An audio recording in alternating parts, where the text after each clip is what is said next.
Okay. आज हम लोग फॉरेंसिक मेडिसिन में एक टॉपिक देखेंगे जो कि टॉक्सिकोलॉजी का है मेनली। और टॉक्सिकोलॉजी में जो पार्ट हम लोग देखने जा रहे हैं that is irritant poison. Irritant poison irritant poison का मतलब ऐसे पॉइजन होते हैं, कुछ ऐसे सब्सटेंसेस होते हैं जो पॉइजन का वर्क करते हैं। और जब वो किसी भी सरफेस के कांटेक्ट में आते हैं तो वहाँ पे स्वेलिंग काज करते हैं because of irritation of that part. तो स्वेलिंग जैसे काज करते हैं और इन्फ्लामेशन प्रोड्यूस करते हैं। तो ऐसे पॉइजन जो किसी भी सरफेस के कांटेक्ट में आने के बाद से जो इडिमा प्रोड्यूस करें और इन्फ्लामेशन प्रोड्यूस करें, ऐसे ऐसे पॉइजन को इरिटेंट पॉइजन बोलते हैं। और दूसरी कैटेगरी होती है कोरोसिव, कि जो सरफेस से आने के बाद से छील दें, ठीक है, अल्सर जैसे प्रोड्यूस कर दें। तो वो दूसरी कैटेगरी है, ये दूसरी कैटेगरी है। तो इरिटेंट पॉइजन में हम लोग पहले कैटेगरी देखेंगे कि कौन सी कैटेगरी होती है। थोड़ा सा हम लोग क्लासिफिकेशन देखेंगे इसका। तो इसमें जो पॉइजन होते हैं, एक को एक को जैसे इनऑर्गेनिक बोलते हैं कि ये इनऑर्गेनिक सब्सटेंस है जो कि इरिटेंट का वर्क करता है। और दूसरा जैसे एक ऑर्गेनिक है, यानी कि ऑर्गेनिक सब्सटेंस है जो कि किसी भी सरफेस पे इन्फ्लामेशन एंड स्वेलिंग प्रोड्यूस करता है, ठीक है। इनऑर्गेनिक में इनऑर्गेनिक जो इरिटेंट पॉइजन है, इनमें भी दो तरह की कैटेगरी है। एक वो इनऑर्गेनिक सब्सटेंसेस जो कि जैसे नॉन मेटल है और दूसरे जो मेटल। तो नॉन मेटल में हम लोग एग्जांपल्स की बात करें तो जैसे फास्फोरस है, आयोडीन है, क्लोरीन है, या जैसे जैसे ब्रोमियम है, ठीक है। तो इसी तरह से मेटल है। मेटल में जैसे आर्सेनिक और मरकरी है, Hg, लेड है तो, या कॉपर है। इस तरह के जो पॉइजन है, जो सब्सटेंसेस हैं जो कि इरिटेंट का वर्क करते हैं। इरिटेंट का मतलब हम लोग ये बात कर रहे हैं कि जब ये, जैसे इनको किसी ने खा लिया, तो खाने के बाद ये सरफेस से जब कांटेक्ट में आएंगे तो वहाँ पे इन्फ्लामेशन प्रोड्यूस करेंगे और इडिमा प्रोड्यूस करेंगे। इसी तरह से ऑर्गेनिक में भी दो कैटेगरी है। एक वो पॉइजन, एक वो सब्सटेंसेस जो जानवरों से मिलते हैं, एनिमल। और दूसरी वो कैटेगरी है जो पौधों से मिलती है, वेजिटेबल वो पॉइजन है। और लेकिन तभी वो पॉइजन है जब उनको एक जरूरत से ज़्यादा डोज में ली जाए, ठीक है। तो इसी में हम लोग बात करेंगे कि जैसे कुछ सब्सटेंसेस हैं वो दवाई का भी काम करते हैं, जैसे कैलोट्रोपिस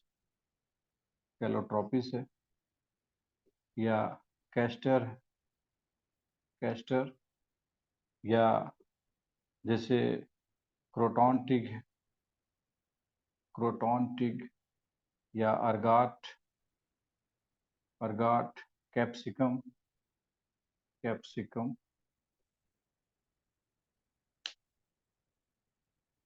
इसमें जैसे एनिमल में जैसे स्नेक पॉइजन, कि कुछ ऐसे पॉइजन हैं जो स्नेक जैसे सांप जब काटते हैं तो वो इरिटेंट का वर्क करते हैं।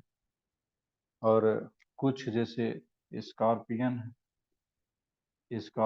है and some flies cantharides cantharides। ठीक है, तो ये हम लोग जो इरिटेंट ग्रुप वाला जो टॉक्सिकोलॉजी का जो कैटेगरी है उसको हम लोग देख रहे हैं कि this is the inorganic and organic. Inorganic में भी दो पार्ट है, नॉन मेटल और मेटल, और एनिमल और वेजिटेबल ये ऑर्गेनिक का पार्ट है। फिर ये सब इसके सब अलग अलग डिविजन्स हैं, या कहिए कि एक एक सब्सटेंस की पॉइजनिंग है। आज जो हम लोग देखेंगे, आज हम लोग फास्फोरस की बात करेंगे, non metal poisoning, that is phosphorus poisoning. तो हेडिंग डालेंगे फास्फोरस पॉइजनिंग। इरिटेंट पॉइजनिंग में ही जो पहली कैटेगरी हम लोग देखने जा रहे हैं या फर्स्ट पॉइजनिंग देखने जा रहे हैं, वो हम लोग फास्फोरस की पॉइजनिंग को देखेंगे।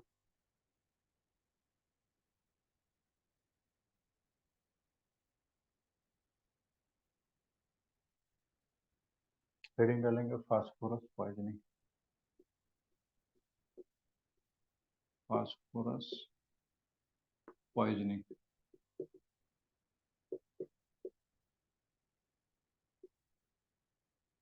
Phosphorus poisoning. तो सबसे पहले जैसे अगर हम लोग पहले फास्फोरस की हम लोग बात करें, तो फास्फोरस नेचुरली अभी हम लोग बात किए कि ये नॉन मेटल है, इनऑर्गेनिक सॉल्ट है और इरिटेंट पॉइजनिंग। तो जो फास्फोरस होता है, पहले इसको हम लोग समझेंगे कि जैसे ये कोई सेल है, ये कोई किसी भी जैसे ह्यूमन ऑर्गेनिज्म की ही सेल है, और सेल में ये न्यूक्लियस होता है जो कंट्रोल करता है, और बाकी के भी ऑर्गेनेल्स होते हैं इसमें, जैसे माइटोकॉन्ड्रिया है, राइबोसोम्स हैं, ठीक है, या गोल्गी कॉम्प्लेक्स है। तो जो भी ऑर्गेनेल्स हैं, और ये सभी जैसे साइटोप्लाज्म। तो एक टर्म होता है जिसमें जैसे न्यूक्लियस और इसके साथ साथ जो भी ऑर्गेनेल्स हैं, ऑर्गेनेल्स ये ऑर्गेनेल्स हैं, और इनके साथ साथ जो साइटोप्लाज्म है, साइटोप्लाज्म, इन तीनों को मिला करके एक नाम दिया जाता है, that is protoplasm. Protoplasm protoplasm. तो यहाँ पे हम लोग डायरेक्ट लिखने जा रहे हैं कि जो फास्फोरस है, phosphorus it is protoplasmic poison. ये प्रोटोप्लाज्मिक पॉइजन होता है। फास्फोरस इज प्रोटोप्लाज्मिक पॉइजन, यानी कि एक ऐसा पॉइजन है, एक ऐसा जहर है जो प्रोटोप्लाज्म पे एक्ट करता है, और प्रोटोप्लाज्म पे भी एक्ट करके ये क्या करता है, अफेक्ट ये अफेक्ट करता है इस सेल के जो भी ऑक्सीडेटिव प्रोसेस है। Affect oxidation. ऑक्सीडेशन जो भी इस सेल का जो नॉर्मल मेटाबॉलिज्म का ही एक पार्ट है, ये अफेक्ट करता है उसको, ऑक्सीडेशन को। ठीक है, ऑक्सीडेशन वाली जो प्रक्रिया है उसको अफेक्ट करता है, और यहाँ पे एक कंडीशन प्रोड्यूस करता है, एनॉक्सिक। एनॉक्सिक का मतलब जैसे ऑक्सीजन लो या एब्सेंट। हाइपोक्सिया होता है कि लो है, यहाँ पे एनॉक्सिक कंडीशन प्रोड्यूस करता है। एनऑक्सिक कंडीशन प्रोड्यूस करता है, जिसकी वजह से देखा गया है कि इस सेल का जो मेटाबॉलिज्म है ये डिक्रीज कर जाता है। डिक्रीज मेटाबॉलिज्म, ये हम लोग डिफिनीशन ही देख रहे हैं, बस स्टेप वाइज हम लोग देख रहे हैं कि फास्फोरस क्या है। तो phosphorus is a protoplasmic poison, एक प्रोटोप्लाज्मिक पॉइजन है जो इस सेल की जो ऑक्सीडेटिव प्रोसेस हैं उनको चेक कर देता है, अफेक्ट कर देता है, रोक देता है, और एनॉक्सिक कंडीशन इस सेल के अंदर प्रोड्यूस करता है। एनॉक्सिक, जिसकी वजह से जो नॉर्मल मेटाबॉलिक फंक्शन है इस सेल के वो घट जाते हैं, ठीक है, वो घट जाते हैं और इसकी वजह से जैसे सेल की डेथ हो जाती है। सेल की डेथ को यहाँ पे एक टर्म दिया गया है नेक्रोबायोसिस। नेक्रो जैसे नेक्रोसिस होता है वहीं से बना है नेक्रोबायोसिस। नेक्रोबायोसिस क्या होता है? Physiological death of a cell. Physiologically ये सेल जो है डेथ हो जाती है। Physiological death, death of a cell. Necrobiosis एक इम्पॉर्टेंट टर्म है और ये स्पेशली नेक्रोबायोसिस कराता है लीवर का। लीवर का यानी कि जो लीवर की जो सेल्स हैं वहाँ पे ये नेक्रोबायोसिस कराता है फास्फोरस। ठीक है, तो ये तो हो गई डिफिनेशन कि फास्फोरस करता क्या है और ये पॉइजनिंग कैसे करता है। तो पॉइजनिंग का जो इफेक्ट है मेनली यहाँ पे देखने को मिलता है ये चीज़ें। अगली बात अब हम लोग फास्फोरस के टाइप्स को देखने जा रहे हैं कि कितने टाइप का होता है फास्फोरस। फिर हम लोग इस पे आएंगे कि ये कैसे इसकी पॉइजनिंग होती है और क्या क्या सिम्टम्स आते हैं। तो जो फास्फोरस है वो नेचुरली, नॉर्मली आप देखेंगे नेचर में हम लोग टाइप की बात कर रहे हैं। टाइप, तो जो फास्फोरस है वो नेचुरली वाइट होता है। वाइट एक टाइप है, लेकिन ये वाइट वाइट रहता नहीं है अगर इसको आप नॉर्मली एयर में रख देंगे तो।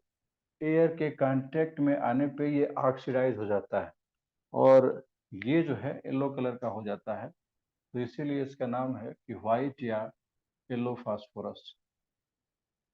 वाइट या येलो फास्फोरस, पहला ये पार्ट होता है, पहला ये टाइप होता है, वाइट या येलो टाइप। दूसरा है रेड फास्फोरस। दूसरा रेड होता है, रेड फास्फोरस। रेड फास्फोरस, ठीक है, रेड फास्फोरस।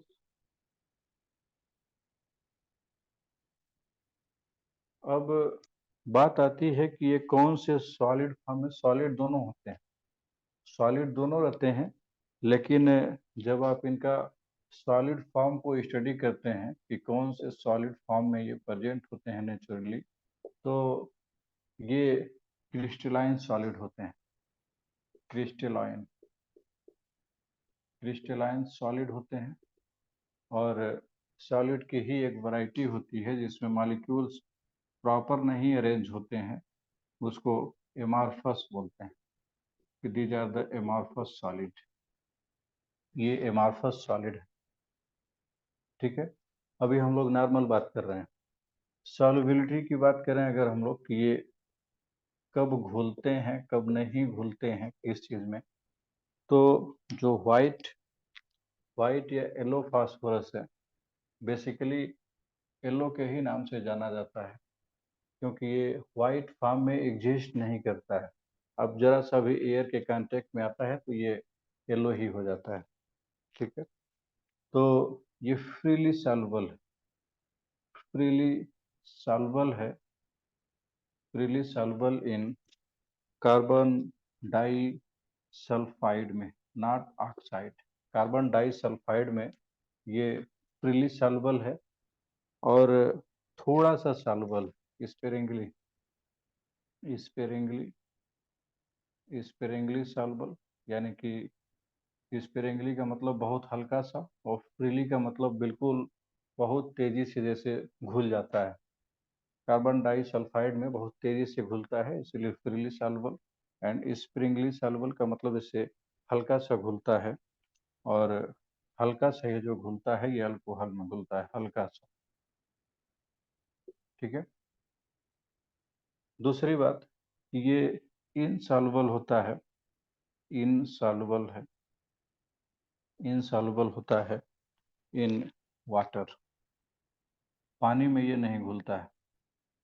इसीलिए हम लोग जब फार्मेसी पढ़ते हैं तो वहाँ वहाँ पे ये बात हम लोग पढ़ते हैं कि फास्फोरस को नेचुरली स्टोर करके रखा जाता है पानी में।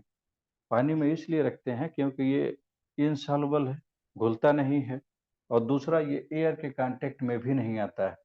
जब भी ये एयर के कांटेक्ट में आएगा, एयर के कांटेक्ट में आता है, तो यहाँ से फ्यूम निकलने लगते हैं, धुआं निकलने लगता है इसमें से। ठीक है, तो वो बात अभी हम लोग कर रहे हैं। यहाँ पे लिखेंगे दिस इज, इसीलिए इसको नॉर्मली प्रिजर्व किया जाता है। प्रिजर्वेशन जो होता है फास्फोरस का, yellow phosphorus, preservation in below water, यानी कि पानी में डुबा करके रखते हैं। पानी में डुबा करके रखते हैं कि एटमॉस्फेयर के कांटेक्ट में नहीं आएगा, और जब एटमॉस्फेयर के कांटेक्ट में नहीं आएगा तो धुआं नहीं निकलेगा। ठीक है, इसकी बात करें हम लोग, तो ये कार्बन डाइसल्फाइड में इनसॉल्युबल होता है, ये नहीं घुलता है, इनसॉल्युबल होता है कार्बन डाइसल्फाइड में। और इन दोनों में नॉन स्पेसिफिक है, ये बात अभी तक क्लियर नहीं हो पाई है, नॉट स्पेसिफिक है। ठीक है, अगली बात कि मान लीजिए कभी इसको पानी में से कोई निकाल दे, पानी में से निकाल के ऐसे एटमॉस्फेयर में रख दिया जाए ओपन। ठीक है, जैसे आप ही गए, आपका मन किया कि लाओ पानी में से निकाल करके देखते हैं, तो पानी में से जब बाहर निकालेंगे तो इसमें से डेंस वाइट फ्यूम्स निकलने लगती हैं, डेंस वाइट फ्यूम। तो यहाँ पे लिखेंगे कि विथ एटमॉस्फेयर, जगह बनाएंगे,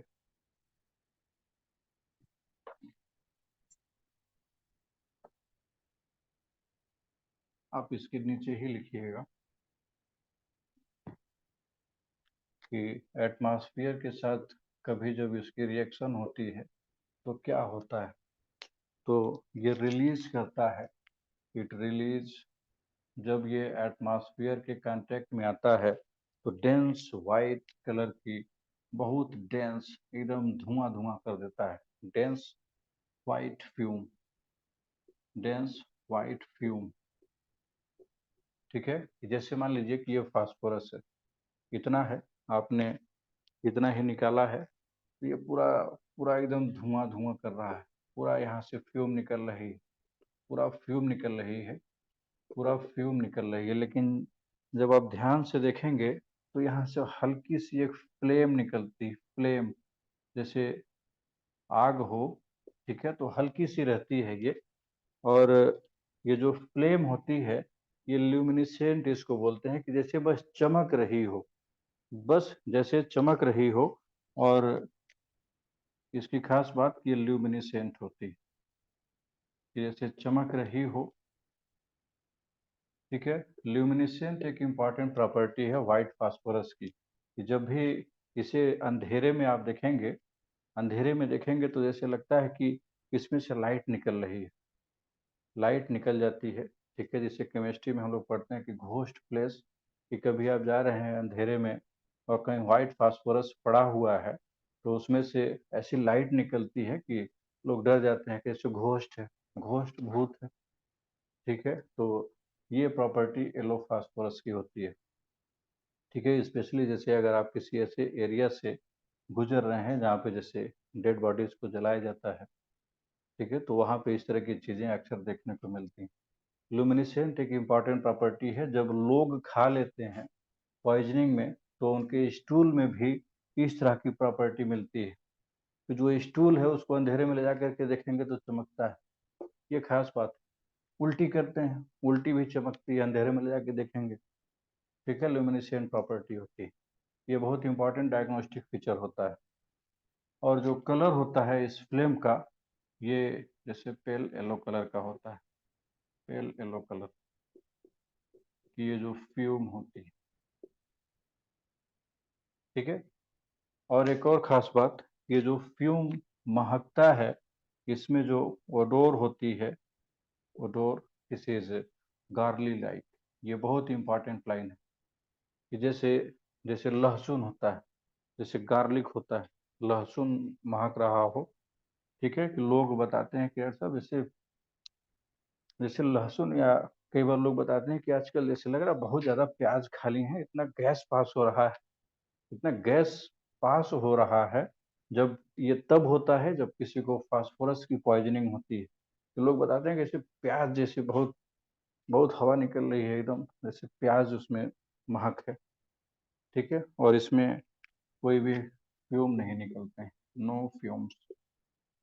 इनकी पॉइजनिंग भी ऐसे ही होती है कि जैसे मान लीजिए कि कोई गया, सूंघ रहा है, या जो बुलेट्स हैं, जो गोली है, वो कई बार जैसे जैसे जहाँ पे लड़ाई उड़ाई होती है, युद्ध होता है, वहाँ पे तो गोलियां ही गोलियां चलती हैं, तो वहाँ पे व्हाइट की फ्यूम्स बिखरे रहते हैं हवा में उड़ते रहते हैं, और उनको जैसे कोई सूंघ रहा है, इनहेल कर रहा है, तो उनको भी फास्फोरस पॉइजनिंग होती है, ठीक है, जब वो फेटल डोज से ज़्यादा इनहेल कर लेते हैं तो।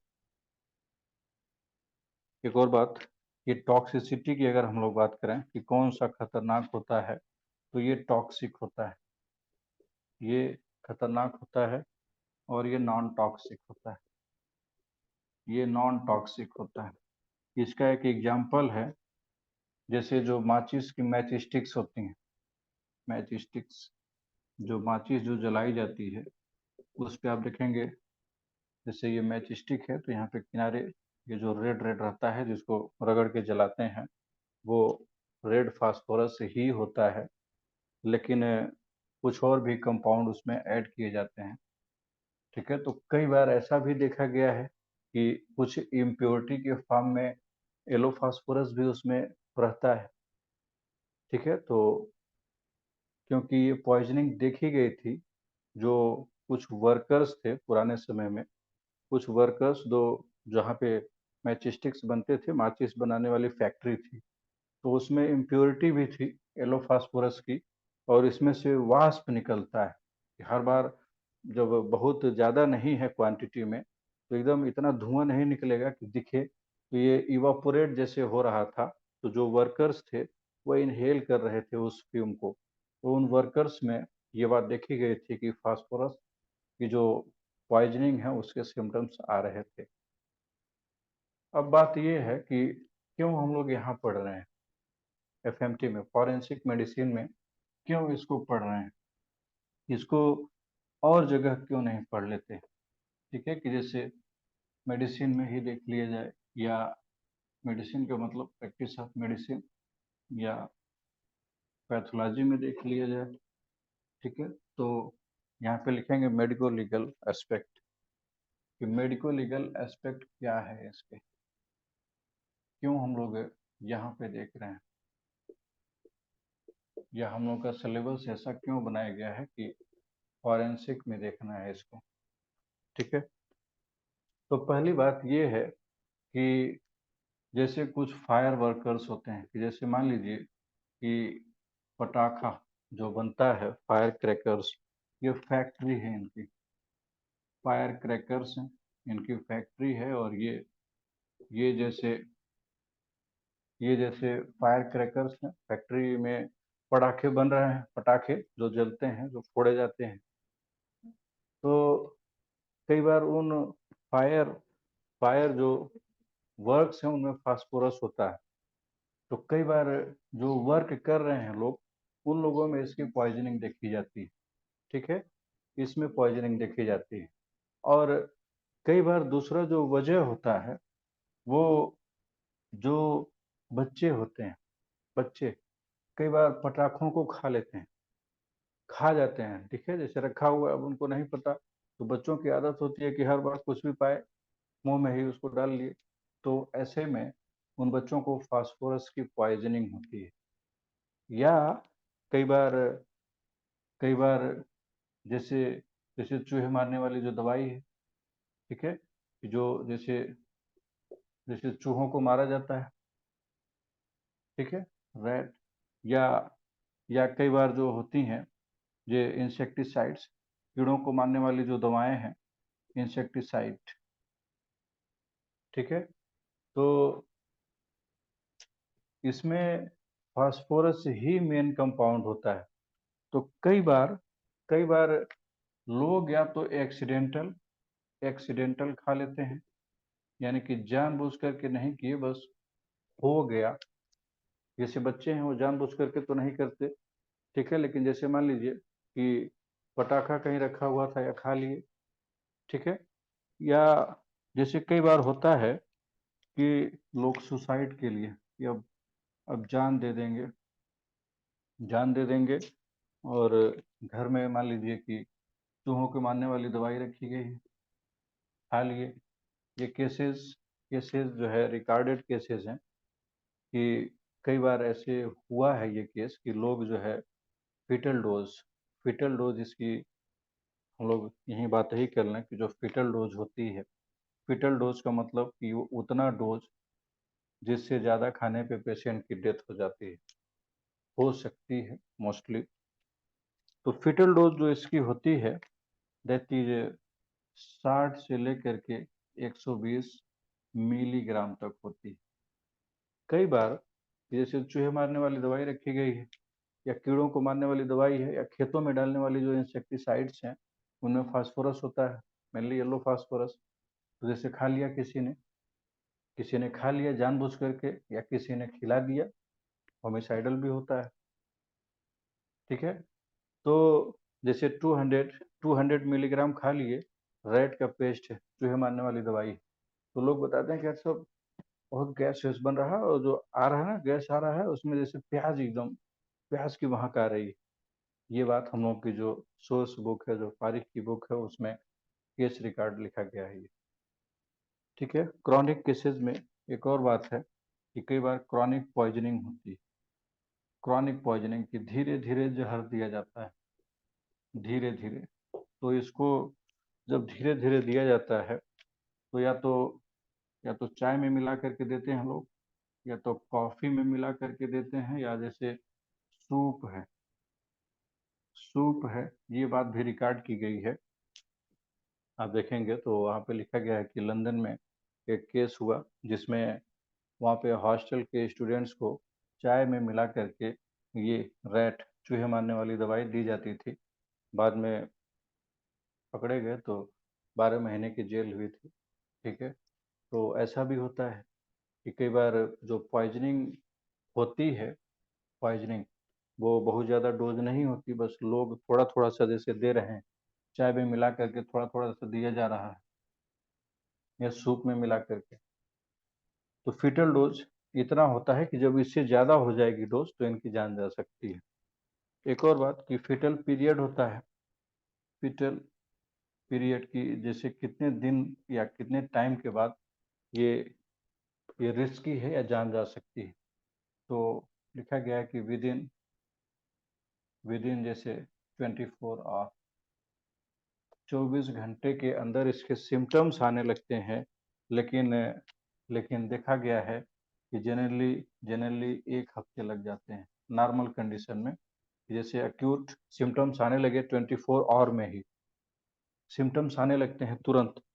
फिर एक्यूट केसेस में डेथ नहीं रिपोर्ट की गई हैं क्योंकि बचा लिया गया है जैसे। फिर उसके बाद देखा गया है कि 1 वीक के अंदर मोस्टली लोगों की डेथ हुई है, ये बात लिखे हैं, ठीक है। तो ये मेडिको लीगल एस्पेक्ट है कि हम लोग क्यों पढ़ रहे हैं, तो हम लोग इसलिए बात कर रहे हैं कि कई बार होमिसाइडल होता है। ये होमिसाइडल का मतलब कि जान किसी का लेना है, उस इरादे से उसको जहर दिया जा रहा है। कई बार ऐसे केसेस होते हैं कि ज़मीन लिखवानी है, जायदाद लिखवानी है, प्रॉपर्टी लिखवानी है। इस तरह के केसेस हैं कि लोग स्लो पॉइजनिंग धीरे धीरे फास्फोरस दे रहे हैं, चूहे मारने वाली दवाई है या कीड़े मारने वाली दवाई है, उसको मिला करके चाय में जब भी जैसे ऐसा हम लोग के यहाँ भी बहुत सारे केसेस हैं कि लोग जब भी चाय पियेंगे तो उसमें थोड़ा सा डाल देंगे, थोड़ा सा डालेंगे, ये भी थोड़ा सा डाल देंगे, तो कुछ दिनों के बाद से उनको फास्फोरस की पॉइजनिंग होती है, ठीक है। इसीलिए हम लोग यहाँ पे मेडिको लीगल एस्पेक्ट इसका देख रहे हैं, इसीलिए फॉरेंसिक मेडिसिन में पढ़ रहे हैं हम लोग कि ऐसा भी होता है, ठीक है। क्रिमिनल्स हर बार बाहरी ही नहीं होते, कई बार अपने भी होते हैं जिनमें इस तरह की लालच होती है। इसीलिए तो यहाँ पे पढ़ रहे हैं हम लोग, ठीक है, क्योंकि हम लोगों को जैसे बचपन से बात सिखाई जाती है कि बाहर का नहीं पीना, बाहर का नहीं पीना, लेकिन घर का तो पियेंगे। ठीक है, इस तरह की चीज़ें। अगली बात, ये फेटल डोज हो गया।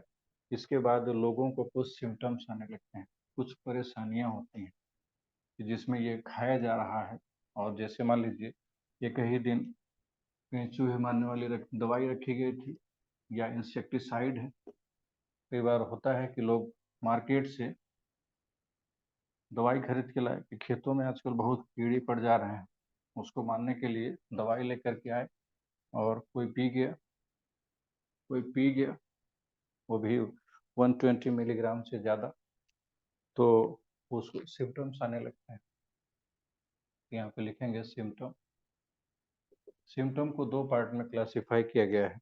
जैसे जैसे मान लीजिए कोई व्यक्ति, इन्होंने गुस्से में या तो चूहे मारने वाली दवाई खा ली कि हमारी बात कोई मान नहीं रहा है और हम जहर खा लेंगे, चूहे मारने वाली दवाई खा लेंगे। ठीक है, तो ये जैसे इसोफेगस है, ये स्टमक है, ये आते हैं। ठीक, तो इसका नाम ही है इरिटेंट पॉइजन। इरिटेंट का मतलब कि जब भी इसको खाया गया, जैसे जब भी इसको खाया गया, तो जहां से ये म्यूकस मेम्ब्रेन के कांटेक्ट में आता है, यहीं से पूरा जैसे इरिटेशन प्रोड्यूस करते हुए चला जाता है। इरिटेशन का मतलब इन्फ्लामेशन एंड इडिमा। तो आप देखेंगे कि लोग बताएंगे कि डॉक्टर साहब यहाँ पे जलन हो रहा है, इन्फ्लामेशन हो रहा है। ठीक है, ये विद इन 24 आवर होते हैं। विद इन 24 आवर पूरी जीआईटी में, जैसे पूरी जीआईटी में इसोफेगस, माउथ, ये माउथ है, जैसे माउथ, और ये जैसे फेरिंग्स है, फेरिंग्स है, और ये जैसे इसोफेगस है, इसोफेगस, ये स्टमक है, स्टमक है। तो पहले तो लोग आपको यही बताएंगे कि बहुत जलन हो रही है, एकदम खा करके। हालांकि शुरू में तो गुस्से में खा गए, लेकिन बाद में बहुत तेज बर्निंग पेन होती है, जैसे जल रहा है एकदम। बाद में पछताते हैं लोग कि क्यों खा लिए ऐसा।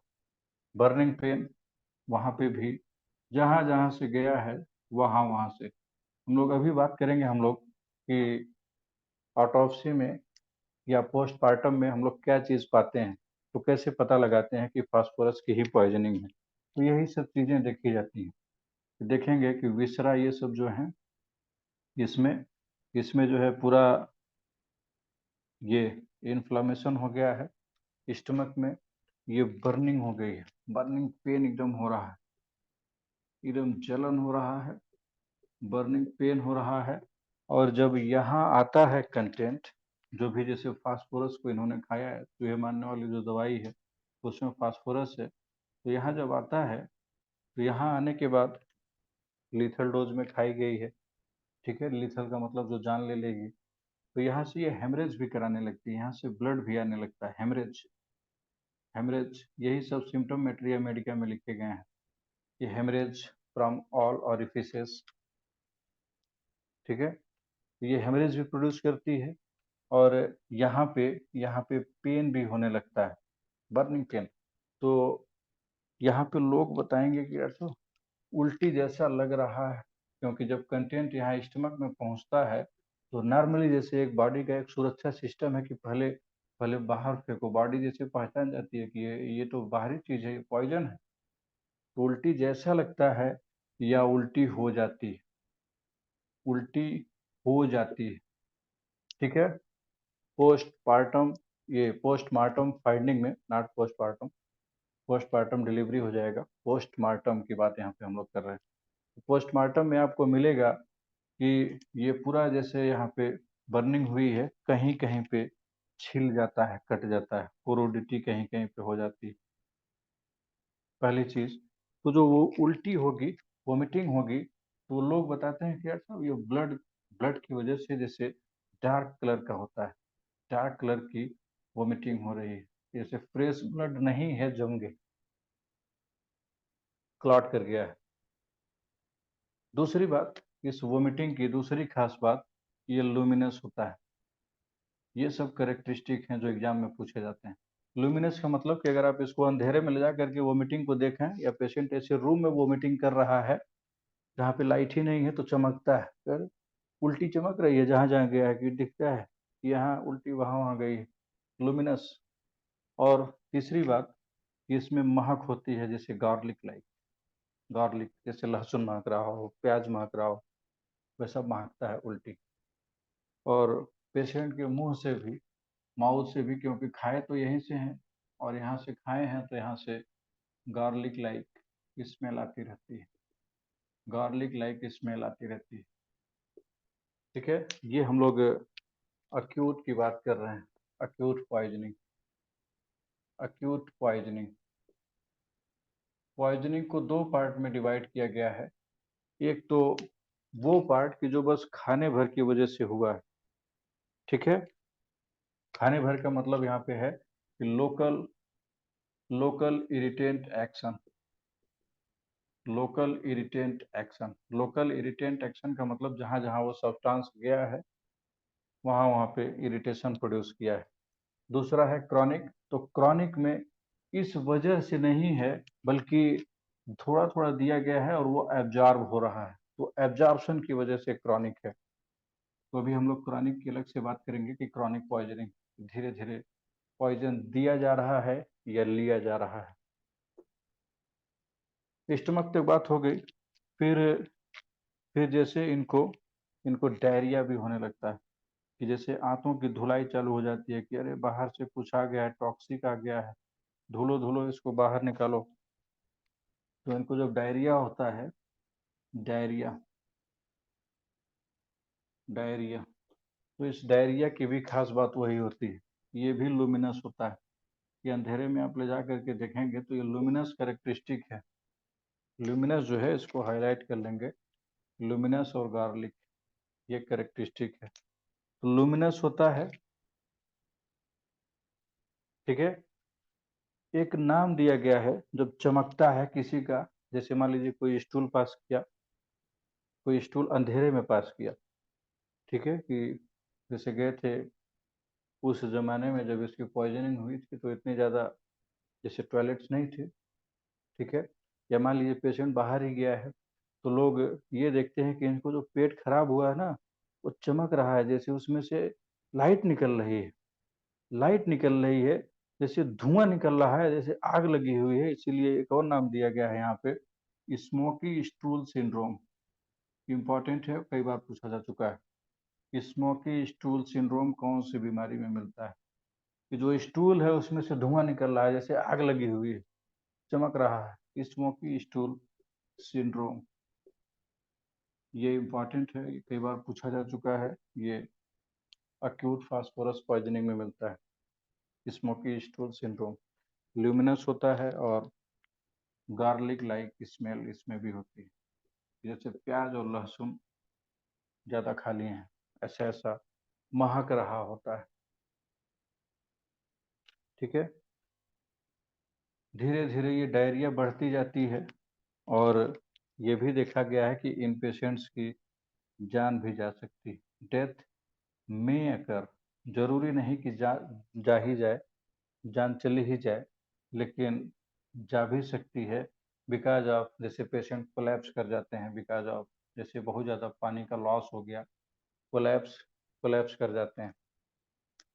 ठीक है, कि जैसे बीपी लो हो गया पूरा, और कार्डियक फेलियर, हार्ट फेल कर जाता है, ये अक्यूट केस में।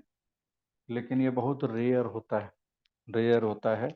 जनरली यहाँ पे लिखेंगे कि जनरली इनको बचा लिया जाता है, जनरली रिजॉल्व हो जाते हैं, ये बात, इनको जैसे बचा लिया जाता है। बचाया कैसे जाता है? लिवेज करते हैं, लिवाज भी बोलते हैं, गैस्ट्रिक लिवाज।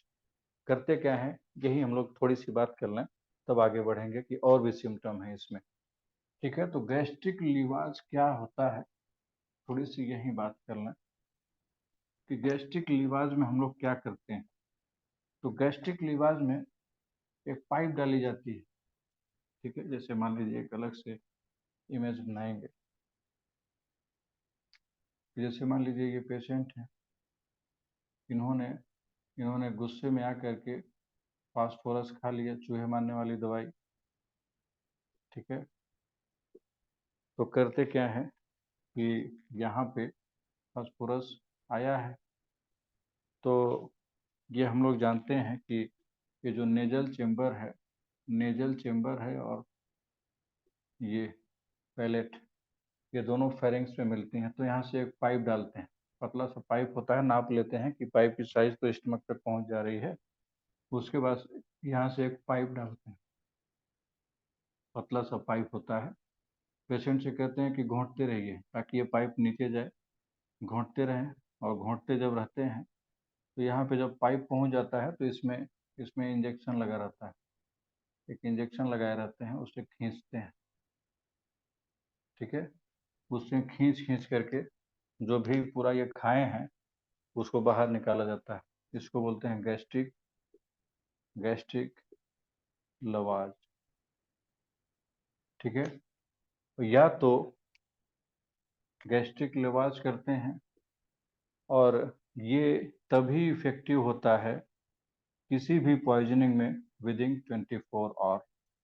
कोरोसिव पॉइजनिंग में नहीं करते हैं। कोरोसिव पॉइजनिंग का मतलब कि जहां जहां वो लगता है पूरा एकदम काट देता है, छील जाता है, अल्सर बना देता है। कोरोसिव पॉइजनिंग के केसेस में गैस्ट्रिक लवाज नहीं करते। एक एक्सेप्शन है कार्बोलिक एसिड, जो इस साल पूछा गया था AIFPGT में। ठीक है, कि कोरोसिव पॉइजनिंग में नहीं करते, लेकिन कार्बोलिक एसिड में कर सकते हैं। ये वाली बात, तो दिस इज द गैस्ट्रिक लवाज।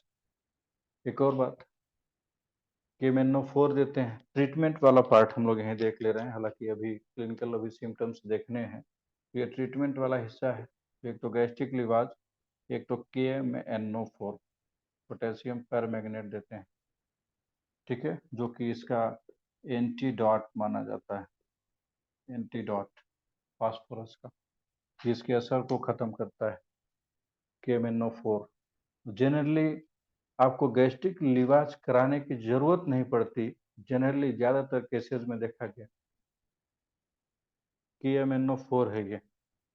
ठीक है, KMNO4 ज्यादातर केसेस में देखा गया है कि खुद से उल्टी हो जाती है, खुद से ही उल्टी हो जाती है, तो आपको गैस्ट्रिक लवाज कराने की जरूरत नहीं पड़ती। और भी कुछ परेशानियां होती हैं। ठीक है, ये तो हम लोग पहली बात देखे, पहली सिम्टम्स को हम लोग देखे। और भी परेशानी, जब ये एब्जॉर्ब हो जाता है तो मेनली जैसे क्रॉनिक परेशानी शुरू होती है। ठीक है, कि अगर जैसे 24 आवर हो गए हैं, लेकिन इसको अक्यूट पॉइजनिंग में ही लिखा गया है, जो पारिक की जो सोर्स बुक है हम लोगों की, तो हम लोग भी यही देख रहे हैं। ये सारी बातें हम लोग वहीं से लिख रहे हैं। ठीक है, एक और बात कि जैसे लिखा गया है कि जैसे मान लीजिए कि ये पेशेंट, इन्होंने खाया है, ये आते हैं, तो आंतों में जाने के बाद से एब्जॉर्ब हो गया फास्फोरस एब्जॉर्ब हो गया, और एब्जॉर्ब हो करके जैसे ये आते हैं, आंतों ने एब्जॉर्ब किया और एब्जॉर्ब करके ब्लड में डाल दिया फास्फोरस को थोड़ा थोड़ा जैसे खाते हैं इनको क्रॉनिक पॉइजनिंग, तो ये लीवर में जाता है। कोई भी चीज़ जो हम लोग खाते हैं वो लीवर में जैसे चेक होने जाता है, तो जब लीवर में ये जाता है फास्फोरस, तो लीवर में जा करके पहला काम कुछ काम करता है। क्या काम करता है? कि लीवर का जो पहला काम है, जो ग्लाइकोजन को स्टोर करता है, उसको रोक देता है कि नहीं, अब ग्लाइकोजन को नहीं स्टोर करना है। तो पहला काम स्टॉप कर देता है ये, जो ग्लाइकोजन का स्टोरेज, ग्लाइकोजन का जो स्टोरेज है उसको रोक देता है। ठीक है, कि अब ग्लाइकोजन नहीं स्टोर करना है, बल्कि फैट को स्टोर करो, जैसे अब हमारा राज चलेगा, इस तरह की बात। तो ये क्या करता है? इंक्रीज इंक्रीज फैट एब्जॉर्प्शन या फैटी एब्जॉर्प्शन। कि अब फैट को एब्जॉर्ब कराना है, ग्लाइकोजन को नहीं एब्जॉर्ब कराना है। इससे लीवर में जैसे हिपैटोमीगैली होने लगती है। हिपैटो यानी कि जो लीवर का साइज है वो बढ़ने लगता है, शुरू शुरू में ऐसा होता है, हिपैटोमीगैली। ठीक है। और तीसरी चीज कि यहाँ पे जब फास्फोरस जाता है तो ये प्रोटोप्लाज्मिक पॉइजन है, ये हम लोग शुरू में ही बात किए, तो ये नेक्रोबायोसिस कराता है। तीसरा पॉइंट है, ये नेक्रोबायोसिस कराता है, यानी कि अब लीवर की सेल को ही अब डैमेज करता है, नेक्रोबायोसिस। ये सारी बातें, ये सारे जो फंक्शन है या पॉइजनिंग इफेक्ट है, ये लीवर पे ही होता है। अब सोचिए, लीवर लीवर तो लीवर तो डैमेज हो रहा है, तो शुरू शुरू में साइज बढ़ती है, लेकिन बाद में साइज छोटी होने लगती है, बाद में लीवर की साइज छोटी हो जाती है। लेकिन अगर ये लीवर बीमार हो गया तो जैसे ये ब्लड वेसल्स हैं, उनकी नलियां हैं, इनमें आरबीसी है, आरबीसी को 120 दिन पे नॉर्मली तोड़ दिया जाता है, इनकी लाइफ साइकिल कंप्लीट हो जाती है। ये जब ये आरबीसी टूटती हैं तो ब्लड में अनकॉन्जुगेटेड बिलिरुबिन बनता है, ये नॉर्मल प्रोसीजर है। और ये अनकॉन्जुगेटेड बिलिरुबिन जब लीवर में आती है तो लीवर जैसे इसको चेंज करता है कॉन्जुगेट बिलिरुबिन में, ये लीवर है, और लीवर इसको चेंज करता है कॉन्जुगेट बिलिरुबिन में। अब सोचिए, लीवर बीमार है तो अनकॉन्जुगेटेड बिलिरुबिन को कॉन्जुगेटेड बिलिरुबिन में चेंज कैसे किया जाएगा? ये वाटर में ये इनसॉल्युबल होता है, अनकॉन्जुगेटेड बिलिरुबिन। तो धीरे धीरे ब्लड में अनकॉन्जुगेटेड बिलिरुबिन बढ़ने लगता है, अनकॉन्जुगेटेड बिलिरुबिन बढ़ने लगता है। इससे इससे ये जा करके इधर उधर स्किन में कलेक्ट होगा, और जब अनकॉन्जुगेटेड बिलिरुबिन बढ़ता है तो इसको मेडिकल टर्म में हाइपर बिलिरुबिन ईमिया बोलते हैं, बिलिरुबिन ईमिया बोलते हैं।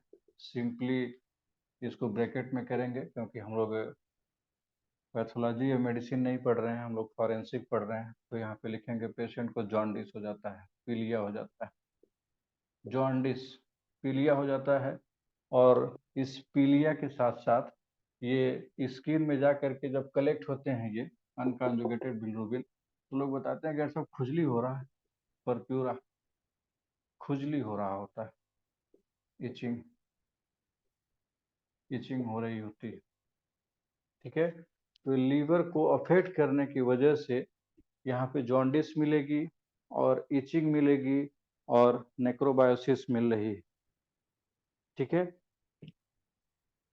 अगली बात, अब थोड़ा सोचिए कि जैसे ब्लड में ये सब चीजें कलेक्ट हैं, और ब्लड में फास्फोरस भी है, एक और फिगर बनाएंगे कि ब्लड में फास्फोरस भी है, तो ब्लड तो हर जगह जाता है, तो वो भी ब्लड के साथ हर जगह जाएगा, फास्फोरस भी जाएगा।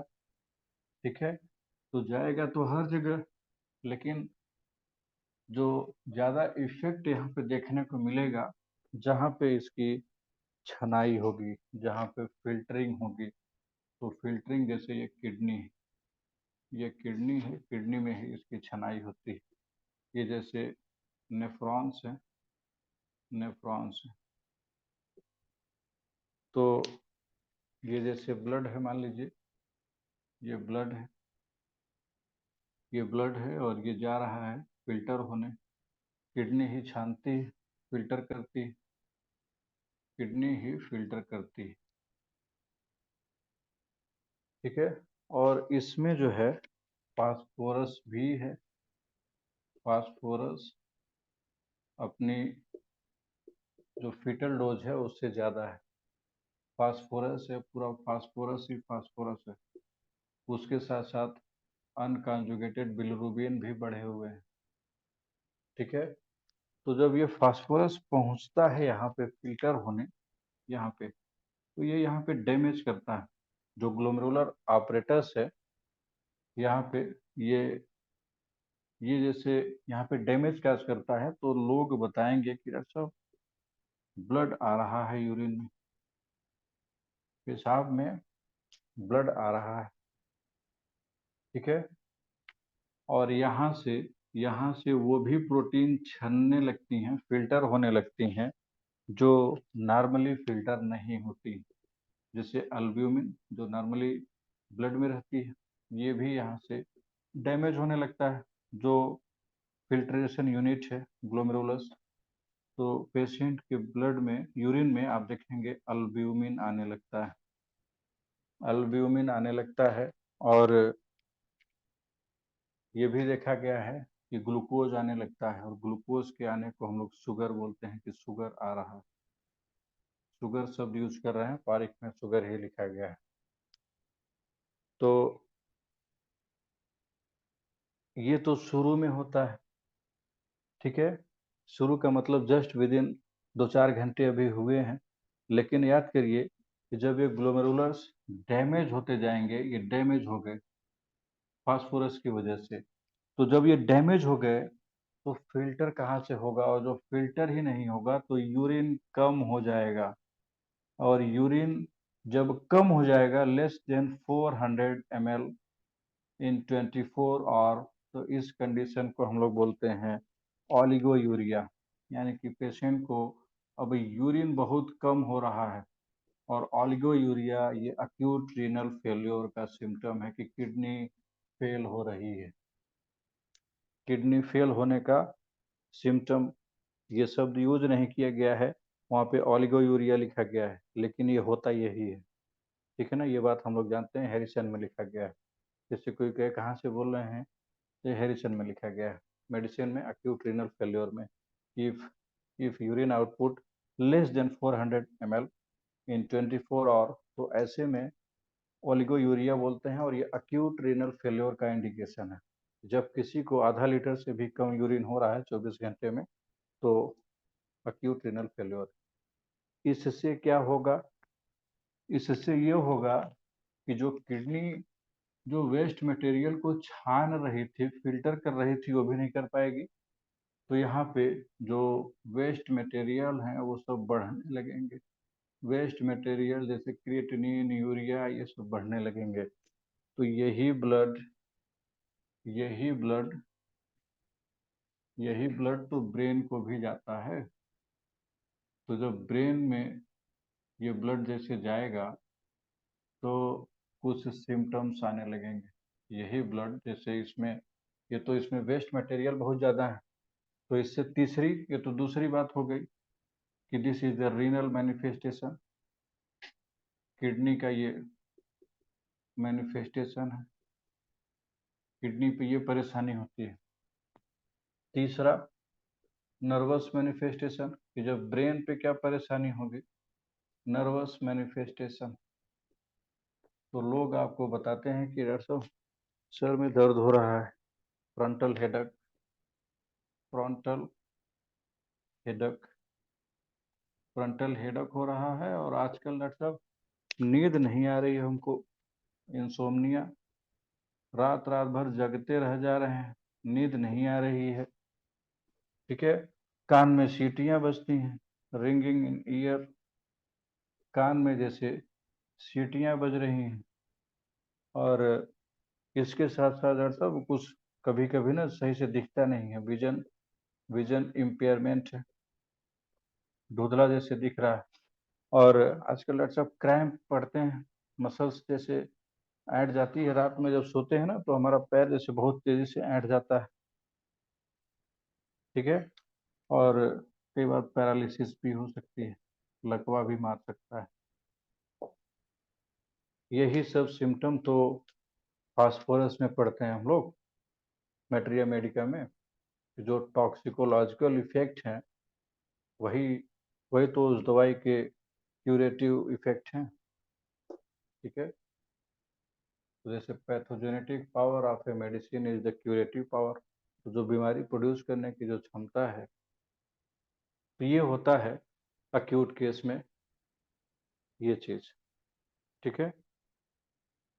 इसमें एक और बात लिखेंगे कि जो डेथ होती है, डेथ डेथ जो होती है वो या तो हिपेटिक या डेथ डेथ जो होती है या तो लीवर की परेशानी की वजह से होती है कि लीवर खराब हो जाता है, या रीनल इनसफिशियंट, किडनी फेल कर जाती है, रीनल इनसफिशियंसी, इस वजह से इन पेशेंट्स में डेथ होती है।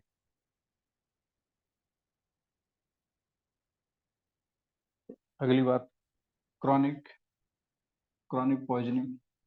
तो इन सब चीजों का जैसे कोई कहे कि क्या मतलब है, ये सब क्या होगा पढ़ करके, तो ये सब मतलब ये है कि जैसे मान लीजिए आपकी ड्यूटी लग गई और कोई ऐसा केस है कि जिसमें फास्फोरस दे करके उस पर्सन को मारा गया है, होमिसाइडल है, और आप ही को जैसे लगा दिया गया है कि आप पता लगाइए, आप ही इन्वेस्टिगेटिंग ऑफिसर हैं कि पता लगाइए कि कैसे डेथ हुई है। तो ये सब चीजें जब आप देखेंगे तो आप बहुत इजीली जान जाएंगे कि यस, ये सिम्टम्स तो फास्फोरस पॉइजनिंग में है। दूसरी बात है क्रॉनिक पॉइजनिंग। क्रॉनिक पॉइजनिंग में लिखा गया है कि जैसे कई बार ऐसा देखा गया है कि जो नीचे वाला जो जबड़ा, ठीक है, ये नीचे वाला जबड़ा जो, दिस इज द लोअर जा, इसको नाम दिया गया है फौजी जा हो जाता है लोअर वाले जा में। जैसे देखा गया है कि जैसे ये दांत है लोअर वाले जबड़े में, ये दांत हैं, ये धंसे हुए हैं, ठीक है। तो सबसे पहले यहाँ पे जैसे रूट डिके, दांत जैसे मान लीजिए सड़ रहे हैं, ठीक है, टूथ डिके है, नॉट रूट डिके, कहीं से भी डिके हो सकता है, रूट से या क्राउन से। तो जनरल शब्द यूज कर रहे हैं कि टूथ डिके है, दांत दर्द है या दांत में कोई परेशानी है, और कहीं ऐसे एरिया में काम कर रहे हैं कि जहाँ पे फास्फोरस का काम होता है, इनके घर के बगल में पटाखे की फैक्ट्री है, वहाँ से स्मोक निकलता रहता है, वो लोग काम करते हैं, या कोई ऐसा कार्यक्रम हुआ, फंक्शन हुआ जिसमें बहुत ज़्यादा पटाखे क्रैकर्स फोड़े गए हैं, तो जो इनहेल करते हैं वो यहीं से जाता है, ये एंटर करता है जब ये वेपर फॉर्म में होता है। ये फास्फोरस वेपर है, ये फास्फोरस के वेपर है, यानी कि इसको क्रूड फॉर्म में नहीं खाया गया है, बस इनको सूंघाया गया है, या ये ऐसे जगह काम करते हैं जो सूंघते हैं, जैसे मैचिस्टिक वर्कर्स हैं, ये जो हम लोग बात कर रहे थे कि इनका काम है, जो जहाँ पे माचिस बनता है, माचिस की डिबिया तिल्ली, वहीं वहीं काम करते हैं, खाते नहीं है, बस सूंघते हैं जैसे, ठीक है।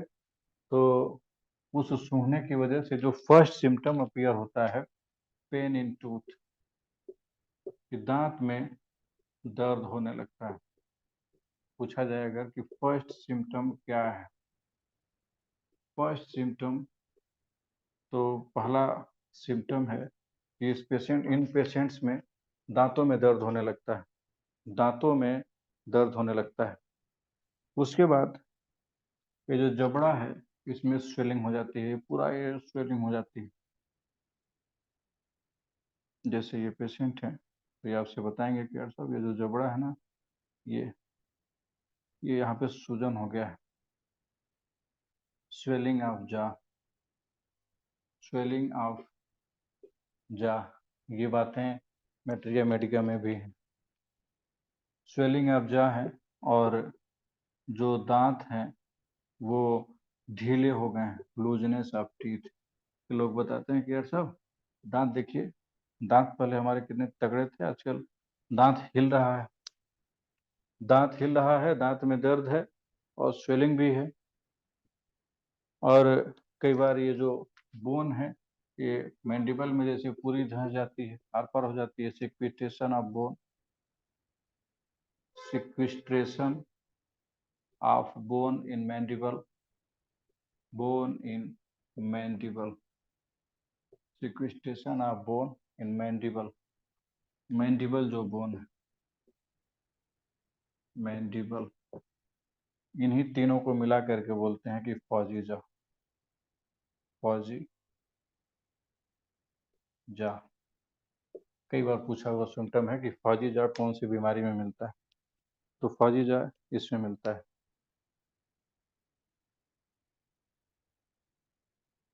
अगली एक और बात मिलती है, ये तो पहली बात हो गई।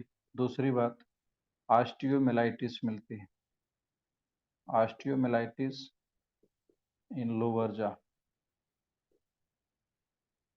लोअर वाले जा में ऑस्टियोमिलाइटिस मिलती है और कई जगह मल्टीपल साइनसेस बने रहते हैं।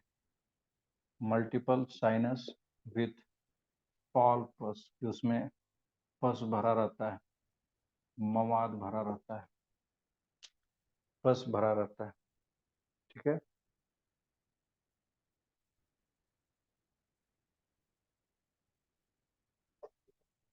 अगली बात यह है कि मान लीजिए किसी पेशेंट को फास्फोरस दे करके मार दिया गया, या खुद ही उन्होंने चूहे की दवाई खा करके या इंसेक्टिसाइड है उसको खा करके जैसे जान दे दिए, तो केस हो गया।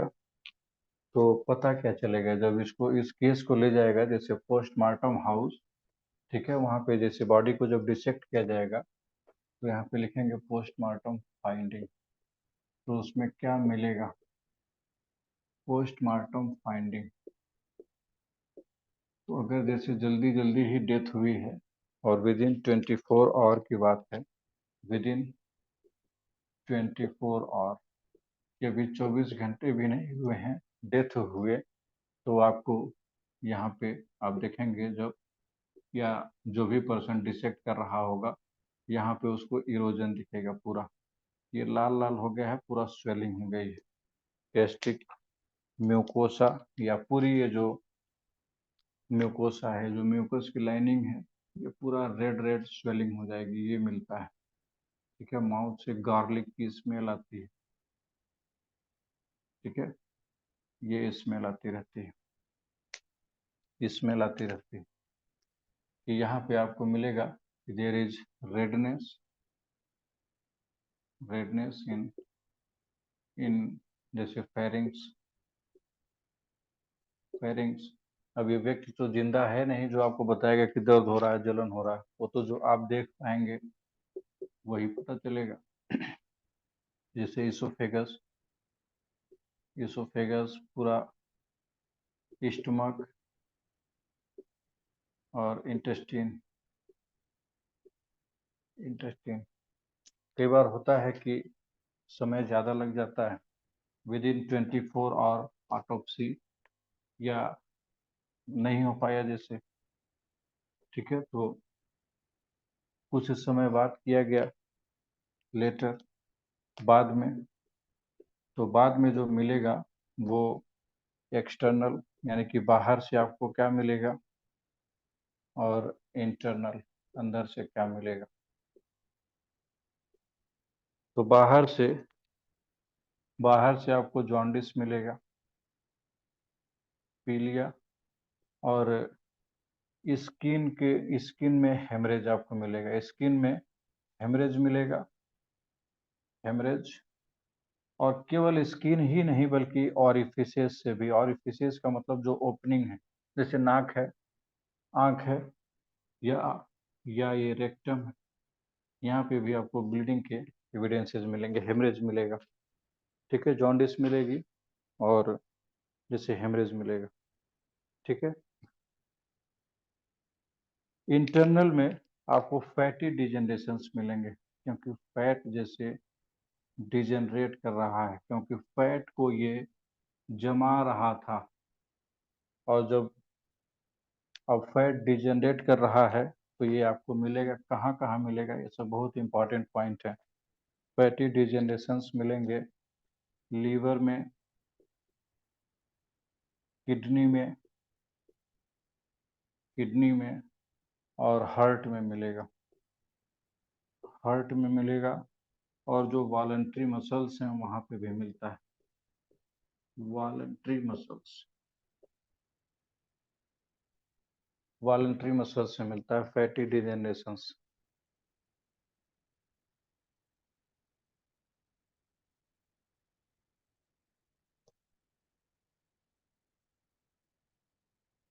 जब इनके स्टमक को देखा जाता है, यहाँ पे इसको जैसे काट के देखा गया फाड़ करके, तो यहाँ पे दिखता है पैचेज, पैचेज दिखते हैं, पैचेज ऑफ इरोजन, यहाँ पे इरोजन दिखता है कि जैसे जैसे कट गया है, इरोजन एंड हेमरेज, जगह जगह ब्लीडिंग हुई है।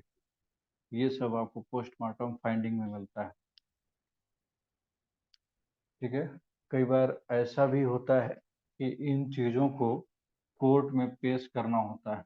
ठीक है, जैसे ये भी होता है कि कोर्ट में एविडेंस दिखाइए, एविडेंस दिखाइए कि क्या, जैसे मान लीजिए कोई हाई प्रोफाइल केस है, या ये जो व्यक्ति था ये मान लीजिए कि बहुत बड़े पोस्ट पे हैं, कहीं ऐसी जगह है कि पूरा मुकदमा चल रहा है, पूरा हाईलाइट हो गया, पूरे देश में ये मुद्दा, मीडिया में पूरा ये हो गया, इस तरह की चीज़ें तो पेश करना है।